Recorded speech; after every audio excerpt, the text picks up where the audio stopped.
firman Tuhan kali ini menceritakan betapa besarnya Tuhan. Jadi tanpa Tuhan kita tidak bisa berbuat apa-apa. Ya, seperti dikatakan di ayat yang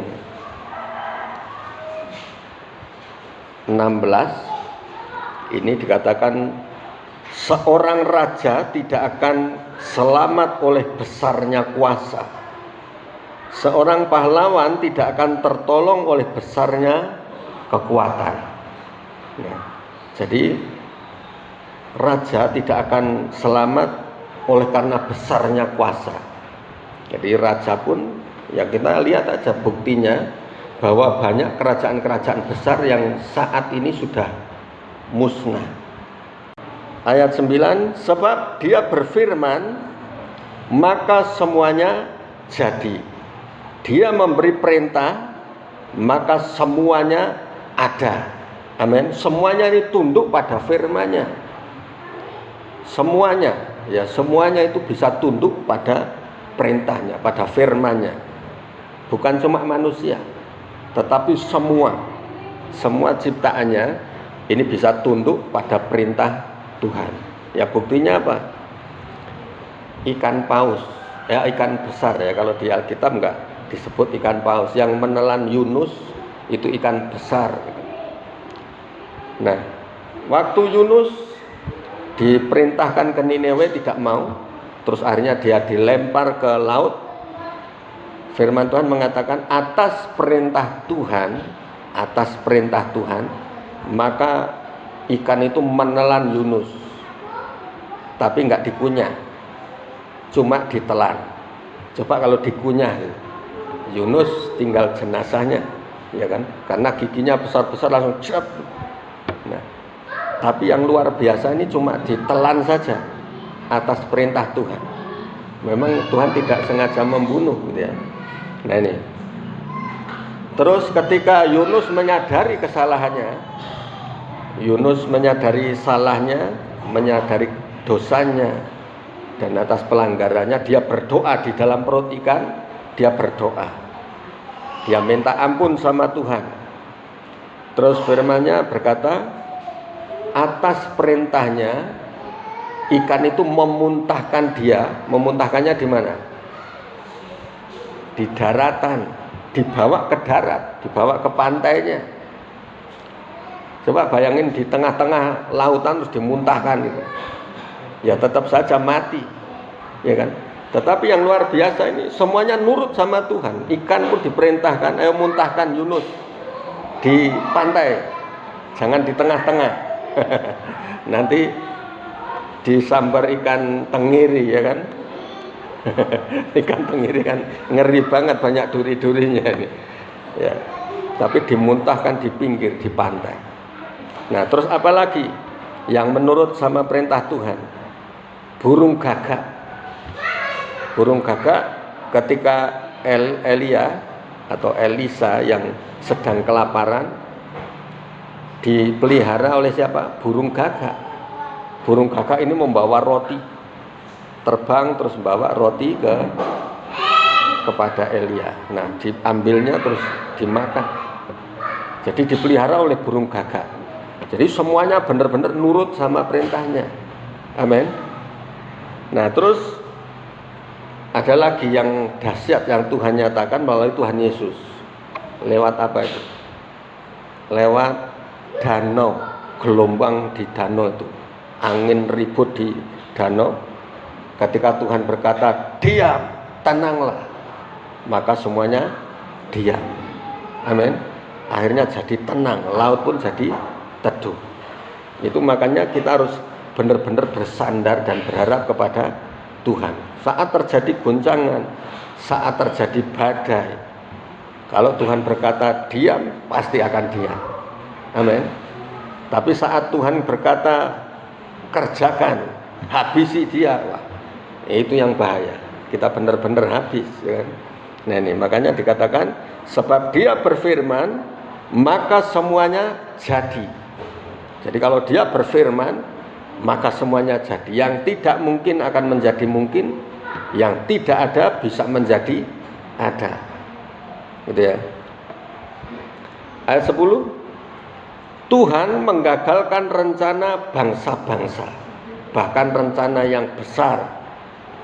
Ya, seperti waktu orang-orang Israel yang berkumpul di situ, terus membuat menara, yang menara namanya Babel, menara Babel. Ini kalau Tuhan tidak gagalkan, ini bisa terjadi. Karena ketika Tuhan melihat bahwa manusia punya rencana untuk membangun menara ini sampai ke langit. Ke langit artinya mau menyamai seperti Tuhan. Ya. Dan Tuhan melihat, wah, kalau manusia dibiarkan saja, ini bisa terjadi karena semua bangsa ini menjadi satu. Hanya marilah kita pecahkan, kita cerai-beraikan bangsa dan bahasanya.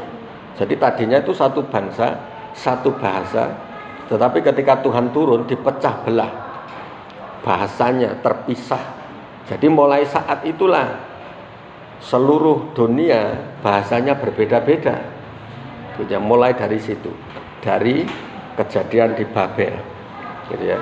Jadi benar sekali. Jadi sebab Tuhan berfirman, maka semuanya jadi. Ya. Nah, terus Tuhan menggagalkan rencana bangsa-bangsa, Dia meniadakan rancangan suku-suku bangsa. Tetapi rencana Tuhan tetap untuk selama-lamanya. Jadi rencana Tuhan itu tetap untuk selama-lamanya. Nah, caranya seperti apa? Misalnya Tuhan mengutus seseorang ke Muara Bahar untuk terjadi pemulihan, penyatuan gereja-gereja.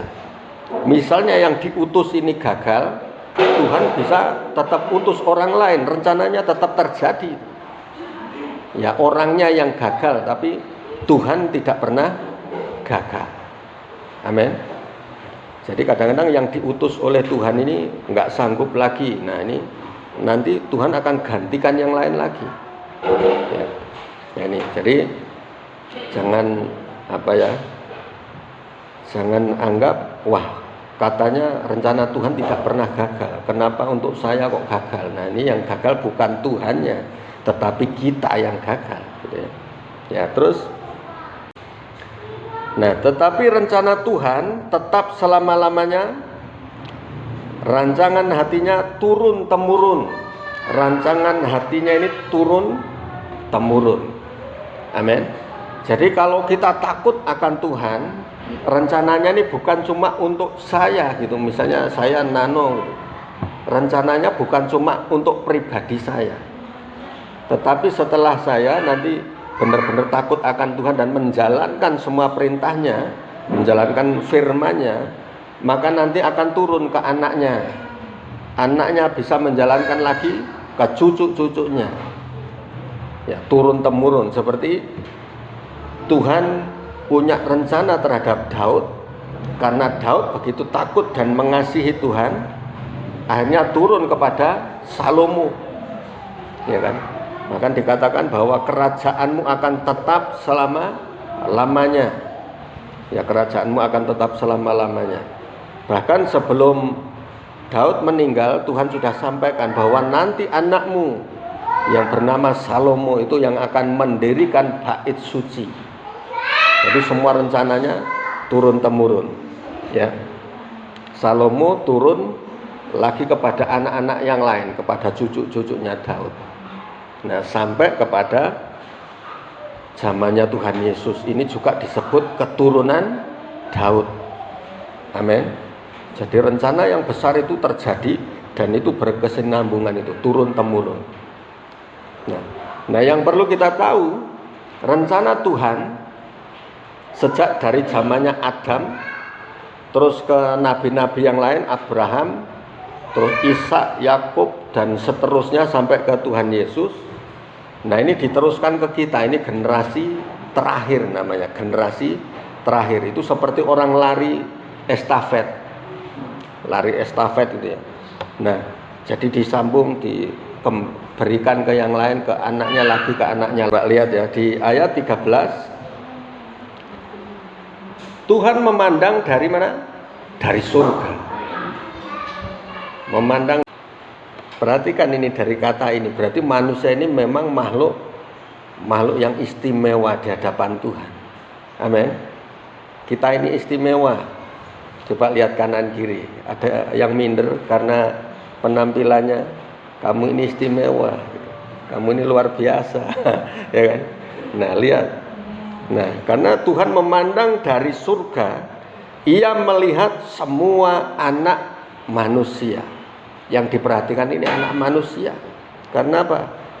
Karena anak manusia ini istimewa. Kenapa dibilang istimewa? Dan makhluk yang paling sempurna. Dikatakan kalau malaikat ini cuma diciptakan. Diciptakan ini cuma Tuhan berbicara, berfirman, itu langsung jadi. Tetapi ketika menciptakan manusia seperti apa? Dia menciptakan dengan tangannya dari apa? Dari tanah. Dari debu tanah dibentuknya manusia, terus dihembusi oleh nafas hidupnya. Nafas dari mulutnya langsung dihembusi, terus manusia yang dari tanah ini hidup. Jadi memang lain, ciptaan yang istimewa. Amin.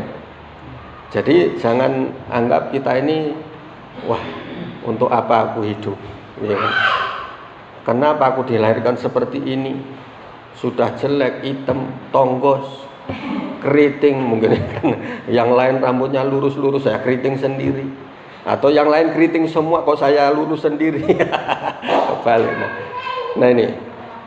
Tetapi semuanya di mata Tuhan ini istimewa. Amin. Jadi jangan menghina sesamanya. Kamu gendut. Jangan. Karena apa? Sama dengan menghina penciptanya. Ya kan? Coba kalau kita punya sesuatu gitu terus dihina sama orang. Yang punya saya ini, ya kan? Nah, kita bisa tersinggung. Nah, Tuhan ini melihat kepada semua manusia. Amin. Yang dilihat anak manusia.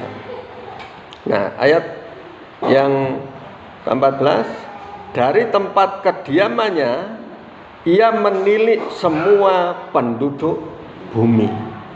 Ia menilik semua penduduk bumi. Amin. Jadi kalau Tuhan nggak menyayangkan itu ada apa? Iblis yang dari malaikat jatuh menjadi Lucifer, ya kan, dan para pengikutnya setan-setan. Tetapi kepada manusia, jadi iblis yang jatuh ini enggak ada penebusan. Tetapi untuk manusia, Tuhan memberikan seorang penebus, yaitu Yesus. Kenapa? Berarti kita benar-benar istimewa. Manusia ini sangat istimewa, ya. Terus ayat 15, Dia yang membentuk hati mereka sekalian, yang memperhatikan segala pekerjaan mereka. Wah, semuanya diperhatikan, segala pekerjaan mereka diperhatikannya. Amin. Nah ini, jadi kita sangat diperhatikan. Itu makanya jangan pernah takut. Amin. Nah ini, seperti ada lagu yang coba kita nyanyikan seperti ini. Jangan kamu takut, burung di udara Dia pelihara. Jangan kamu takut, burung di padang Dia hiasi. Jangan kamu khawatir. Nah itu kan. Jadi semuanya dipelihara, apalagi untuk kita. Amin. Makhluk yang diciptakan serupa dan segambar dengan Dia, ini jelas berbeda, gitu ya. Nah ini makanya kita harus kembali kepada Tuhan. Fokusnya, pandangan kita, pikiran kita harus tertuju kepada Tuhan. Apapun yang terjadi, bahkan Tuhan katakan sehelai rambut pun tidak akan jatuh ke tanah tanpa apa? Tanpa seizin Tuhan. Rambut kita, bahkan untuk menghitamkan atau memutihkan kita nggak bisa. Kalau menghitamkan cuma nyemir, berlaku berapa minggu, ya kan, 4 minggu, nanti tumbuh lagi sudah kelihatan putih lagi. Tetapi Tuhan bisa membuat semuanya berubah. Yang sanggup memutihkan atau menghitamkan sempurna cuma Tuhan. Amin. Nah, ini yang memulihkan atau menghancurkan, menghidupkan atau mematikan, semuanya ada di tangan Tuhan. Nah, ini makanya kita berserah penuh kepadanya. Nah, ini seperti yang kita sampaikan hari Jumat kemarin, bahwa Tuhan adalah pemelihara kita, penjaga kita. Dan penjaga kita tidak pernah terlelap, tidak pernah tertidur.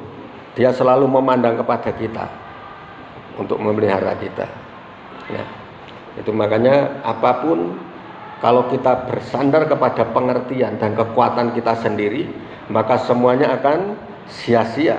Ya, seperti yang di ayat 16 tadi, seorang raja tidak akan selamat oleh besarnya kuasa. Ya. Terus kuda adalah harapan yang sia-sia. Jadi cuma satu-satunya adalah Tuhan, satu-satunya penolong. Ya. Jadi kalau lagu zaman dulu ada itu, Yesus itulah satu-satunya penolongku yang sungguh, Dia berjanji akan kembali angkat kita semua. Jadi cuma satu-satunya penolong hanya Tuhan. Ya, tidak ada yang lain. Nah, jadi kalau kita berharap kepada manusia, semuanya sia-sia. Tetapi kalau kita berharap sama Tuhan, semuanya bisa terbuka. Amin. Semuanya bisa terjadi. Ya, ini.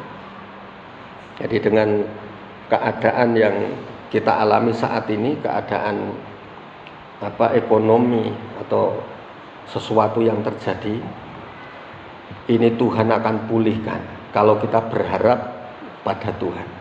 Nah, seperti yang pernah saya sampaikan, jadi waktu itu kita berdoa memang hari Seninnya, biasanya Selasa, tetapi saya majukan, nggak tahu, pokoknya ada dorongan hari Senin.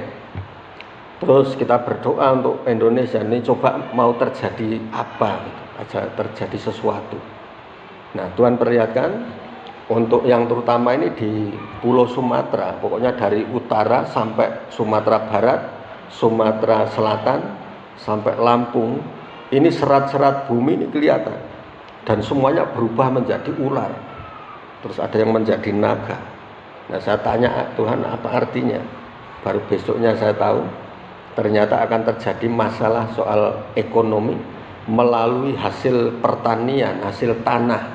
Karena itu serat-serat bumi, nah, menjadi ular, artinya menjadi masalah. Nah, terus akhirnya kejadian, harga pun turun dan semua merasakan ini. Nah, kan di daerah timur sana, Manado dan sebagainya, biasanya yang punya menara-menara doa yang kuat ini di daerah Manado. Ternyata waktu kita doa kemarin diperlihatkan banyak menara-menara yang runtuh. Artinya apa? Banyak pendoa-pendoa yang mulai lemah. Nah, kita yang di sini harus bangkit. Amin. Harus dibangkitkan lagi. Membuat menara-menara doa, baik itu secara pribadi maupun kita sama-sama. Supaya apa? Supaya Tuhan memelihara, Tuhan menjaga kita. Nah, terus Tuhan juga sampaikan supaya terpelihara, supaya Tuhan terus tuntun kita jangan pernah berhenti untuk menyembah Tuhan. Jangan pernah lupa untuk menyembah Tuhan. Baik itu dari bangun tidur, terus nanti malam, kapanpun kita berada, di ladang, di rumah, tetap nyembah Tuhan. Pakai nyanyi-nyanyi nyembah Tuhan. Amin. Supaya apa? Supaya kita terpelihara selama kita hidup. Nah, karena ayat 19 dikatakan, ayat 18, sesungguhnya mata Tuhan tertuju kepada mereka yang takut akan Dia. Jadi sesungguhnya mata Tuhan tertuju, artinya memperhatikan kepada mereka yang takut akan Dia. Jadi mata Tuhan akan memperhatikan orang-orang yang takut akan Dia. Nah, jadi yang lain, manusia-manusia yang lain diperhatikan juga, dilihat. Tetapi akan lebih diperhatikan adalah orang-orang yang takut akan Tuhan. Amin. Pertolongannya akan jadi nyata. Jadi sesungguhnya mata Tuhan tertuju kepada mereka yang takut akan Dia, kepada mereka yang berharap akan kasih setianya, kepada mereka yang berharap akan kasih setianya. Untuk apa? Nah ini ayat 19, untuk melepaskan jiwa mereka daripada maut, dari kecelakaan, dari mara bahaya, dari bencana. Tuhan melepaskan jiwa mereka dan memelihara hidup mereka pada masa apa? Kelaparan, masa kesulitan keuangan, masa krisis. Tuhan akan memelihara hidup mereka, ya, dengan cara yang ajaib dari Tuhan. Jadi jangan berharap gini, kalau kita yang kita andalkan cuma sawitnya, kita bisa kecewa karena harganya naik turun. Amin. Tapi kalau kita berharapnya sama Tuhan, Tuhan bisa buka jalan selain dari sawit juga bisa. Tuhan berkati. Karena apa? Supaya kita enggak bergantung kepada satu hal saja, tetapi satu hanya kepada Tuhan, gitu ya. Jadi berkat itu bisa dari mana saja. Nah, terus ayat 20, jiwa kita menanti-nantikan Tuhan, Dialah penolong kita dan perisai kita. Ya, karena Dia hati kita bersukacita. Karena Dia hati kita bersukacita. Cuma Tuhan yang bisa membuat hati kita bersukacita. Karena kalau dapat berkat yang besar, ya itu namanya cuma senang saja. Tetapi yang membuat sukacita adalah Tuhan. Yang membuat hati kita ini bisa tetap tertawa, tetap tersenyum, ya kan. Nah ini. Nah ayat 20, jiwa kita menanti-nantikan Tuhan, Dialah penolong kita dan perisai kita. Dialah perisai atau yang menjadi benteng kita. Nah. Ayat 22 terakhir, karena kasih setiamu ya Tuhan kiranya menyertai kami seperti kami berharap kepadamu. Jadi kasih setiamu kiranya senantiasa ya terus selalu menyertai kita. Amin. Jadi kalau kasih setianya Tuhan yang menyertai kita, ya apapun yang terjadi kita tidak pernah takut. Amin. Apapun yang sedang kita alami, Tuhan selalu tolong kita.